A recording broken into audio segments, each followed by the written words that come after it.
The 7 levels of combat sports injuries.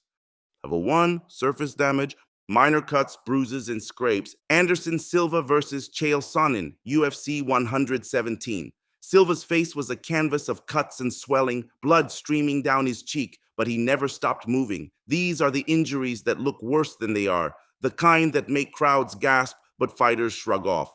In boxing, we see this constantly. Manny Pacquiao's fights often feature facial cuts that would send civilians to the emergency room, but to him, they're just part of the job.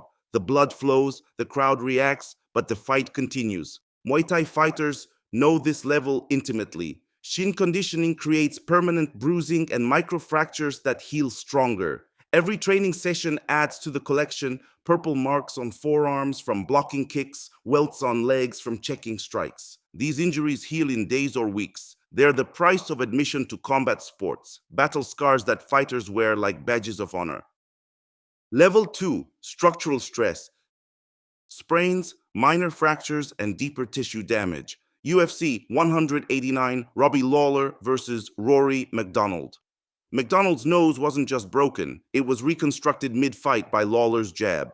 The cartilage shifted, the bridge flattened, but McDonald kept pressing forward until the damage became too much. In boxing, hand fractures are almost inevitable. Boxers call them boxer's fractures, breaks in the metacarpals from repeated impact. Muhammad Ali fought with broken hands multiple times, his fists wrapped and numbed because stopping wasn't an option. Muay Thai presents its own version: ankle sprains from missed kicks, wrist injuries from clinch work, and the dreaded dead leg from taking too many low kicks. Fighters limp between rounds but return for more. These injuries require medical attention but don't end careers. They're setbacks, not endings. Fighters take weeks or months off, heal, and return stronger. Level 3, system disruption. Concussions, severe fractures, and significant joint damage. Chuck Liddell's final fights showed us what repeated concussions look like. His chin, once granite, became glass. Each impact that would have bounced off years earlier now sent him crashing to the canvas. The brain's ability to absorb shock had been compromised. Boxing history is written in concussions. Muhammad Ali's later years, his slurred speech and trembling hands, told the story of 1,000 punches absorbed, each one a small earthquake in the brain. In Muay Thai, we see devastating leg breaks from checked kicks. Silva versus Weidman 2. The sound of Silva's shin snapping against Weidman's knee echoed through arenas worldwide. Bone met bone and bone lost. These injuries change fighters. They create hesitation where there was once aggression. They plant seeds of doubt that grow with every subsequent impact. Level 4, critical damage.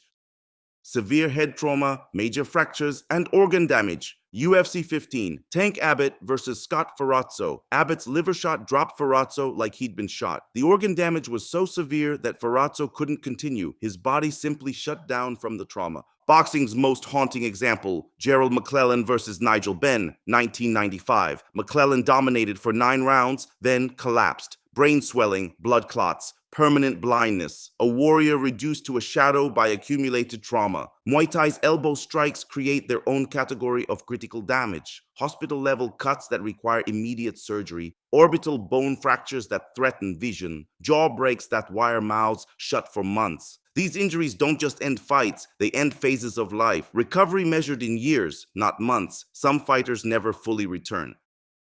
Level 5, life-threatening trauma.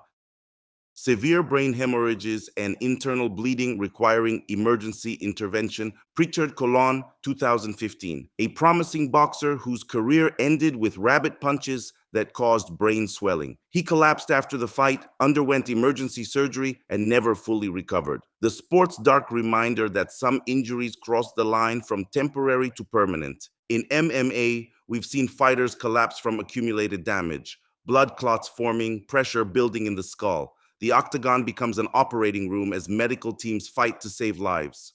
Muay Thai's most dangerous moments come from accumulated head trauma, fighters who absorb punishment for rounds, their brains swelling with each impact until consciousness becomes a luxury they can't afford. These injuries make headlines for all the wrong reasons. They force conversations about safety, about limits, about whether some prices are too high to pay.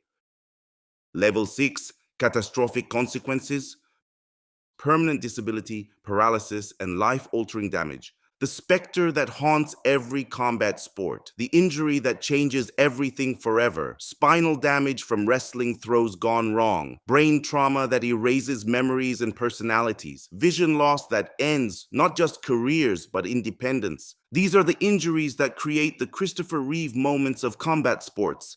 Athletes who entered the arena whole and left forever changed, wheelchairs replacing walking, assistance replacing independence. The silence that follows these injuries is deafening. No crowd noise, no celebration, just the sound of lives being rewritten in real time. Level 7, the ultimate price, fatal injuries, the line no sport wants to cross. Boxing's darkest chapters are written here. Over 500 deaths since 1884, each one a reminder that combat sports dance on the edge of tragedy. Names like Benny Perry, who died from injuries sustained against Emil Griffith in 1962, echo through history. MMA's relative youth has spared it from extensive fatalities, but the potential lurks in every exchange. The sport's evolution towards safety, better medical screening, improved referee training, enhanced protective equipment represents lessons learned from boxing's painful history. Muay Thai, practiced for centuries, carries its own legacy of ultimate sacrifice, fighters who gave everything literally for their art. These aren't just statistics. They're reminders that behind every highlight reel, every knockout, every moment of glory, real human lives hang in the balance. Outro.